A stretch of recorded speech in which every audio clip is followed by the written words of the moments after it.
સ્ત્રી એટલે શું? જ્યારે ભગવાન સ્ત્રીને બનાવતા હતા ત્યારે તેને સ્ત્રીની સંપૂર્ણ રચના કરવામાં ઘણો સમય લાગ્યો. આજે 6ઠ્ઠો દિવસ હતો અને સ્ત્રીની રચના હજી પણ અધૂરી હતી. ત્યારે દેવદૂતે પૂછ્યું, ભગવાન, આમાં તમે આટલો સમય કેમ લગાડો છો? પ્રભુએ જવાબ આપ્યો, શું તમે તેની બધી વિશેષતાઓ જોઈ છે કે જે તેના નિર્માણ માટે જરૂરી છે? તે તમામ પ્રકારની પરિસ્થિતિઓને સંભાળી શકે છે. તે તેના બધા બાળકોને એકસાથે સંભાળી શકે છે. સાથે સાથે તેને ખુશ પણ રાખી શકે છે. તે તેના પ્રેમથી ઘૂંટણ પરના થોડા ઘાથી શરૂ થઈને હૃદયના ઘાને પણ મટાડી શકે છે. આ બધું ફક્ત તેના 2 હાથથી જ શક્ય છે. આમાં તેનો સૌથી મોટો સદ્ગુણ એ છે કે તે બીમાર હોય ત્યારે પણ તે પોતાનું ધ્યાન રાખી શકે છે અને 18 કલાક પણ કામ કરી શકે છે. દેવદૂત આશ્ચર્યચકિત થઈ ગયો અને આશ્ચર્ય સાથે પૂછ્યું, ભગવાન, શું આ બધું 2 હાથથી કરવું શક્ય છે? ભગવાને કહ્યું, આ મારી એક પ્રમાણભૂત રચના છે. આ સદ્ગુણ દરેક સ્ત્રીમાં છે.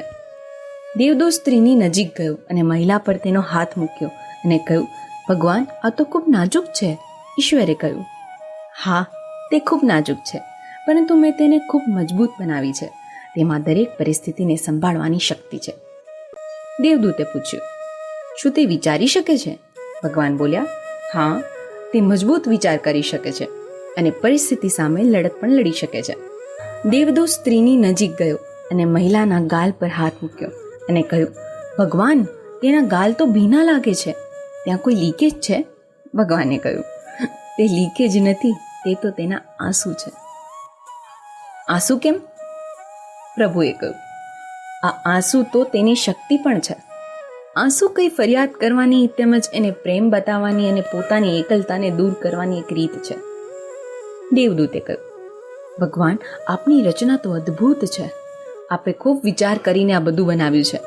તમે મહાન છો. ભગવાન બોલ્યા, સ્ત્રી રૂપી આ સૃષ્ટિ આશ્ચર્યજનક રચના છે. એ દરેક પુરુષની શક્તિ છે જે પુરુષને પ્રોત્સાહિત કરે છે. તે દરેકને ખુશ જોઈને ખુશ થાય છે, દરેક પરિસ્થિતિમાં હસતી રહે છે અને એને જે જોઈએ છે તે લડીને પણ લઈ શકે છે. તેના પ્રેમમાં કોઈ શરત હોતી નથી. તેણીનો પ્રેમ વિનંતી છે, તેમજ તે દરેક પરિસ્થિતિ સાથે સમજૂતી કરી શકે છે.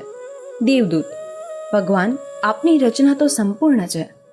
ભગવાને જવાબ આપ્યો, ના, હજી મારી આ રચનામાં થોડીક ત્રુટિ છે. એ ત્રુટિ એ છે કે તે હંમેશા પોતાનું મહત્વ ભૂલી જાય છે. પોતાની શું કિંમત છે તેની ખબર જ નથી. દરેક આદરણીય મહિલાઓને સમર્પિત.